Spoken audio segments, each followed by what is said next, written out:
Hey there, this is for English 10B, Week 1 of Distance Learning, Assignment 1. Basically, what we're going to have today is more of an overview of everything that's happened from prior to when we started this distance learning to now. So, here I am on the stream. If you look right here, I'm going to go over to classwork, click on that, and when you see everything, let's look at the first two main things. First things first, here's the technology form. I need to make sure that everyone turns this in, please, by today, if you can at all possible. If not, I'll have to be calling the 9 people that have not turned it in yet. This is just to make sure if you need to have a Chromebook or not, and if you have internet. If not, we'll have to adapt and change with the plan, which is totally fine. Next thing is the syllabus. Let's go ahead and look at it right here. I'll click on it. I'm not going to read it out loud, I'm just going to give you the main points. First things first, when you look right here, the biggest change is that before, your assessments were 40% of your grade. Or your assessments, rather, were 60%. Now they're going to be 40%. And your assignments that we get, which are only 8 total, are going to be worth 60% of your grade. The new thing, too, there isn't a late policy for any of the assignments. Please turn that in by Friday, if at all possible. But if you can't, we'll make exceptions. We know that this is new for everyone, and we'll adapt and change to that. And let's go ahead and look at the weekly schedule. Monday is going to be your Assignment 1 video and overview. For Week 1, it's going to be kind of a blend of both, because there isn't going to be anything major. We're just looking at the assignment that we were working on before we had this break. Monday is when I do a Google Hangout meet, and that's when I give the scheduled lesson plan with everyone to ask questions right then and there. Tuesday, I'm sorry, and if you can't make it, please email me. That way we're able to still have contact. This is going to be your attendance portion. I want to make sure that you are regularly participating in the classroom. Tuesday is when I post this video into the classroom. If you missed anything, or if you need to have a refresher, you can watch this to make sure that you know what's going on. Every day of the week, you can contact me whenever, but for me, when I need to contact students, it will be Tuesdays, Thursdays, and Fridays from 1 to 3. Those are our scheduled office hours, and that's what will happen.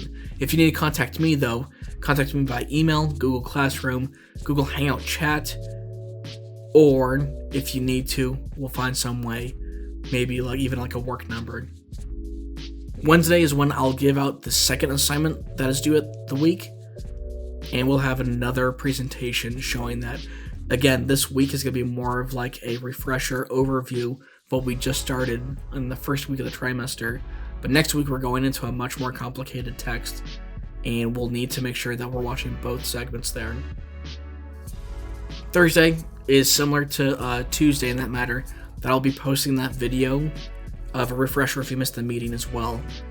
And that's the same time that you're able to have an office meet with me.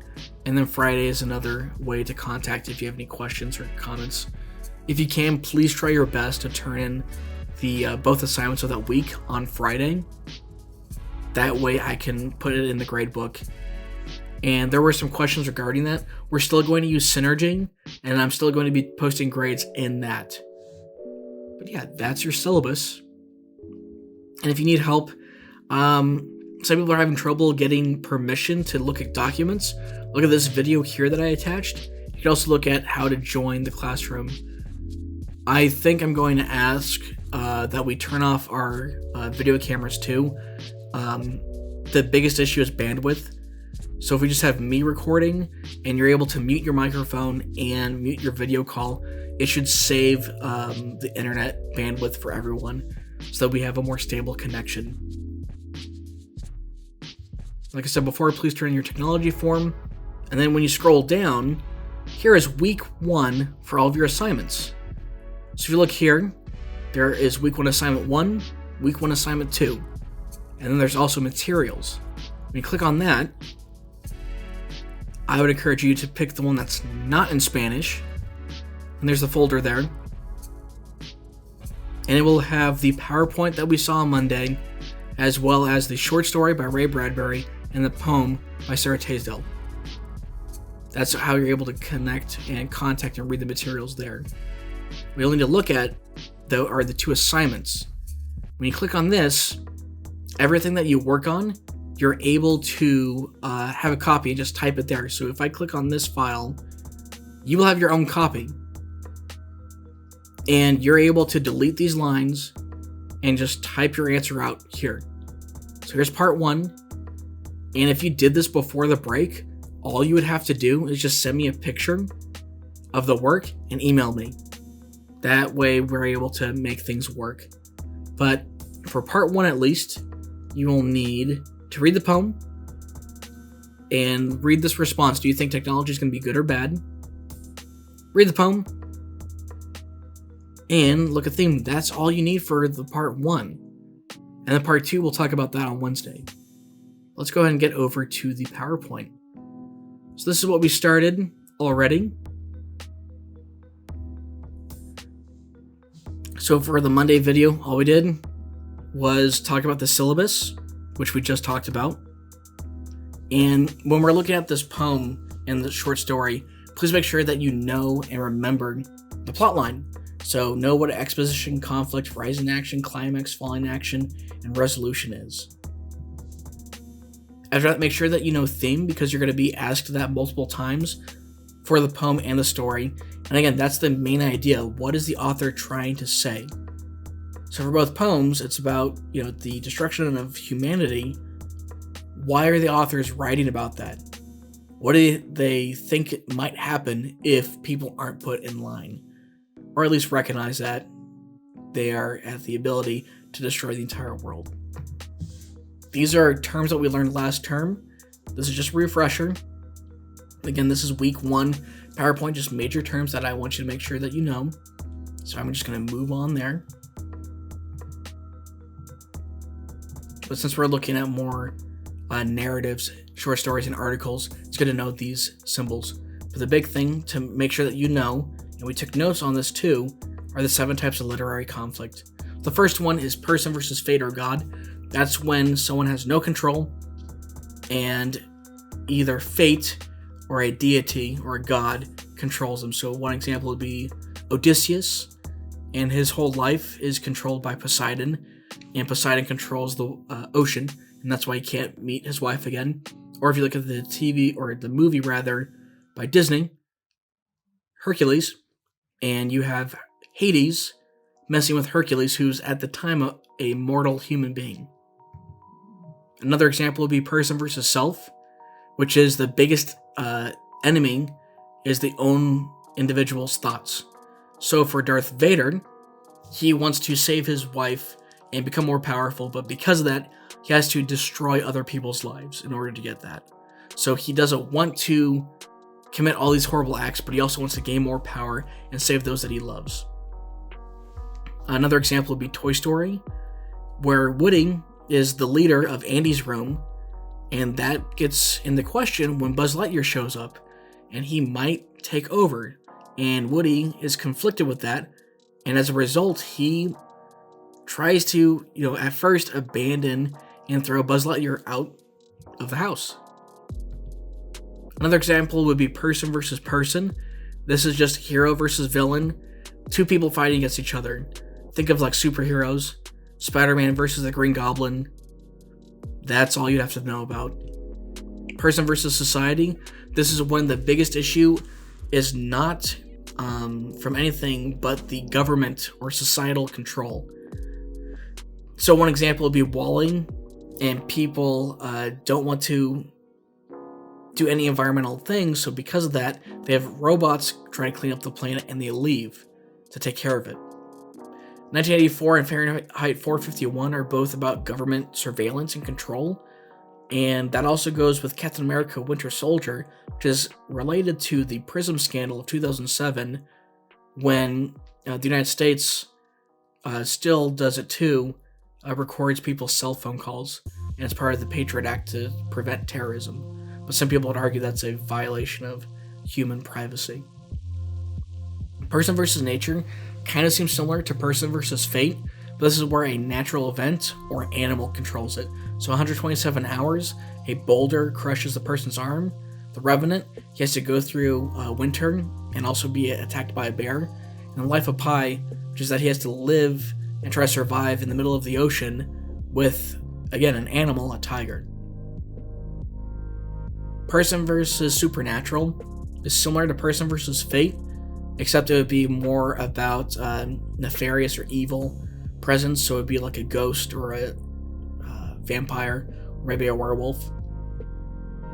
And the person versus technology is what we're looking at the most for the poem and the short story, where technology has good things and bad things, but also we don't always recognize its potential dangers. And if you look at Mad Max, that's nuclear war. The Matrix is dependence on artificial intelligence and computers, and robots rather. And the WALL-E, robots and our dependency on technology. When we look at the poem and the short story, There Will Come Soft Rains, they're both titled the same, and both are addressing similar issues of global annihilation through military technology. So it's person versus technology, but you could also look at maybe person versus person, or person versus society rather, and it's going to be more than just one type of conflict that you'll see. And with the warm-up, we already did this. If you already finished it, all you have to do is just take a picture of it and email it to me, and I'll give you credit for that part. But really, the question is technology going to save humanity or destroy it? Here are your sentence frames. I need at least a paragraph, please, for that first response. And so some ideas of things that are good. They think within 20 to 30 years, cancer will be eradicated because of gene editing. That's a good thing. Another good thing is that graphene is going to potentially create a whole new era of computer processing, that you're able to double the processing speed for the next 400 years every 18 months. And also you're able to build much stronger buildings that can withstand any natural element, so we won't have to worry about things collapsing. And then another issue though, if you look at technology's destruction, robots are expected to replace a third of the workforce by 2030. And if you look at 2050, it's going to be 70%. That's one potential issue there. And another threat is looking at nuclear weapons and how they are the most destructive thing that has ever been created, but they're also very unstable. It's not until last year and this year that they're replacing computers of the 1970s with more modern systems that are controlling these nuclear weapons. And also, there have been 3 major incidences of almost global annihilation. One being is that a plane crash and almost just dropped 2 nuclear payloads into North Carolina. Another problem would be the Cuban Missile Crisis or the Able Archer incident in the 1980s. When you look at the poem, please make sure that you recognize that it was written in 1918, about 4 to 6 months before the end of World War I. This is a picture of no man's land, and that was the threat, is that if this war continued, the entire planet could eventually look like this. And it wasn't an exaggeration. This was about over the border, about 5 to 7 miles over the border of France and Germany. Again, during World War I, about 20 million people died, 20 to 40 million.